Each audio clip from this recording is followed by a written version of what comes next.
महाभारत की भव्य कथा में ऐसे क्षण आते हैं जो भाग्य के चक्र को घुमाते हैं, जहां अभिमान, महत्वाकांक्षा और नियति आपस में टकराते हैं।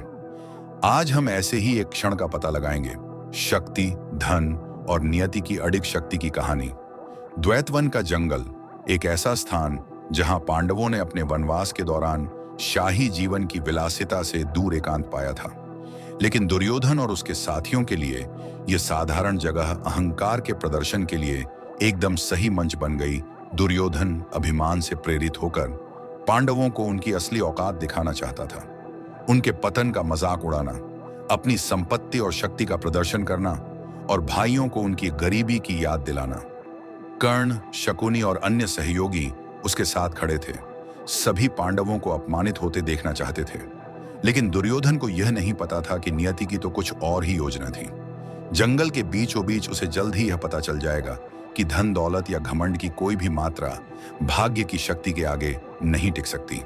इस वीडियो को अंत तक देखें और जानें कि द्वैतवन में दुर्योधन के अहंकार का भाग्य के ऐसे मोड़ से सामना हुआ जिसकी किसी ने कल्पना भी नहीं की थी। आकाशीय अस्त्र शस्त्रों को एकत्रित करने के अभियान पर 5 वर्ष बिताने के बाद अर्जुन पाशुपतास्त्र और अन्य हथियार लेकर लौट आए थे। जब अर्जुन बाहर गए हुए थे, तब अन्य भाई तीर्थ यात्रा पर गए हुए थे। इस बीच दुर्योधन ने भारतवर्ष के अन्य राज्यों पर अपना आधिपत्य स्थापित कर लिया था, क्योंकि उसे पांडवों से कोई भय नहीं था। वह अपनी शक्ति और विलासिता में आनंदित था। एक दिन उन्हें पता चला कि पांडवों ने हस्तिनापुर के पास द्वैत वन में डेरा डाल रखा है। क्या अपने प्रतिद्वंदियों को चीथड़ों में देखने से ज्यादा खुशी देने वाला कोई अनुभव हो सकता है? कल्पना कीजिए कि अर्जुन को पेड़ की छाल और जानवर की खाल पहने देखकर हमें कितनी खुशी होगी। चलो उनसे मिलने चलते हैं, उन्हें हमारी दौलत देखने दो और अपने दुख पर विलाप करने दो। कर्ण और शकुनी ने सुझाव दिया। हस्तिनापुर के पशुधन का निरीक्षण करने के बहाने दुर्योधन का एक दल, जिसमें कर्ण, शकुनी, अन्य कौरव अपनी बड़ी संख्या में महिलाओं और सेवकों के साथ उस जंगल में गया जहां पांडव रह रहे थे। उन्होंने पांडवों द्वारा स्थापित साधारण आश्रम के पास एक शिविर स्थल चुना। उनका उद्देश्य पांडवों को अपनी संपत्ति और समृद्धि दिखाना था, लेकिन नियति को कुछ और ही मंजूर था। अपने आलीशान तंबू लगाने की कोशिश करते समय दुर्योधन और उसकी सेना की उन गंधर्वों से मुठभेड़ हो गई जो उस समय जंगल में थे। यह झड़प शीघ्र ही एक पूर्ण युद्ध में बदल गई। कर्ण और अन्य कौरवों ने बहादुरी से युद्ध किया, लेकिन गंधर्व अधिक शक्तिशाली और मायावी थे। एक समय तो कर्ण इतना अधिक घायल हो गया कि वह अपनी जान बचाने के लिए युद्ध भूमि से भाग गया। दुर्योधन भी बुरी तरह घायल हो गया। उन्होंने युद्ध जारी रखा, लेकिन अन्य कौरवों और महिलाओं के साथ गंधर्वों ने उन्हें भी पकड़ लिया। जो कुछ सैनिक बचकर भागने में सफल रहे, वे मदद के लिए युधिष्ठिर के पास पहुंचे। युधिष्ठिर ने, जैसी कि उनसे अपेक्षा थी, अपने भाइयों से अपने चचेरे भाइयों को बचाने के लिए कहा। कुछ प्रतिरोध के बाद भाइयों ने उनकी बात मान ली। इसके बाद एक और भयानक युद्ध हुआ। इस बार चारों पांडवों और पूरी गंधर्व सेना के बीच भाइयों ने विजय प्राप्त की और कौरवों को बचा लिया। युधिष्ठिर ने उन्हें हस्तिनापुर सुरक्षित लौटने का आश्वासन दिया। कर्ण हस्तिनापुर लौटते समय कौरव दल में शामिल हो गया, यह मानते हुए कि गंधर्वों को दुर्योधन और उसके योद्धाओं ने परास्त कर दिया है। कर्ण ने दुर्योधन को बधाई दी और उसके भागने का कारण बताया। उन्होंने कहा, मैं गंभीर रूप से घायल हो गया था और बहुत दर्द में था।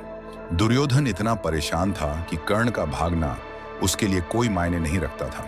उन्होंने उन्हें भीम, अर्जुन, नकुल और सहदेव द्वारा उनके बचाव की सच्चाई बताई। पांडवों का पराक्रम उनकी योग्यता और उदारता का स्पष्ट प्रमाण था। दुर्योधन और उसके साथियों को बचाकर पांडवों ने उसे अपमानित किया था। यह एक ऐसी शर्मिंदगी थी जिसके साथ वह जीना नहीं चाहता था। इसलिए आमरण अनशन करने का निर्णय लिया गया। पहली बार शकुनी ने उसे समझदारी भरी सलाह दी।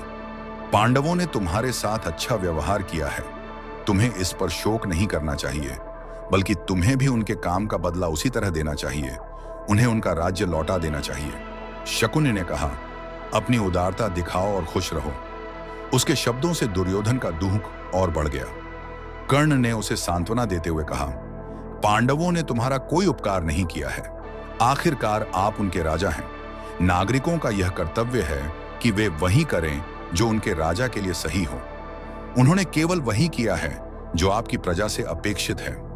दुर्योधन को प्रोत्साहित करने के लिए कर्ण ने कहा, सब कुछ खो देने के बावजूद पांडवों ने आत्महत्या नहीं की, फिर तुम क्यों ऐसा करोगे? इन शब्दों से दुर्योधन का दुख कम नहीं हुआ। कर्ण समझ गया कि दुर्योधन क्या सुनना चाहता था। यदि अर्जुन ने तुम्हें इतना डरा दिया है कि तुम मरना चाहते हो, तो मैं तुम्हें आश्वासन देता हूं कि मैं अर्जुन को मार डालूंगा। उन्होंने कहा, मैं प्रतिज्ञा करता हूं कि पांडवों को उनके वनवास के 13वें वर्ष के बाद आपके अधीन कर दूंगा। दुर्योधन नरम पड़ गया और हस्तिनापुर लौट आया। और इस तरह उस दिन दुर्योधन का अभिमान चकनाचूर हो गया, धन या वैभव से नहीं, बल्कि भाग्य की शक्ति से। द्वैत वन की घटनाएं एक शक्तिशाली अनुस्मारक के रूप में काम करती हैं।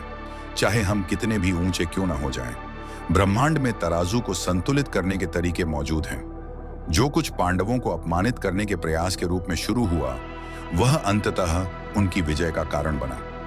मुझे आशा है कि आपको महाभारत की यह रोचक कहानी पसंद आई होगी और आपने देखा होगा कि उपहास और गर्व के बावजूद भी भाग्य अप्रत्याशित तरीके से चीजों को बदल सकता है। यदि आपको यह वीडियो पसंद आया है तो लाइक बटन दबाना ना भूलें, इसे अपने दोस्तों के साथ शेयर करें और नीचे कमेंट बॉक्स में अपने विचार हमें जरूर बताएं। मुझे यह सुनना अच्छा लगेगा कि आप दुर्योधन के पतन और महाकाव्य में भाग्य की भूमिका के बारे में क्या सोचते हैं। और यदि आप यहाँ नए हैं तो सब्सक्राइब अवश्य करें और बेल आइकॉन दबाएं, ताकि आप महाभारत और उससे आगे की अन्य अद्भुत कहानियों से कभी न चूकें। इस वीडियो को देखने के लिए धन्यवाद।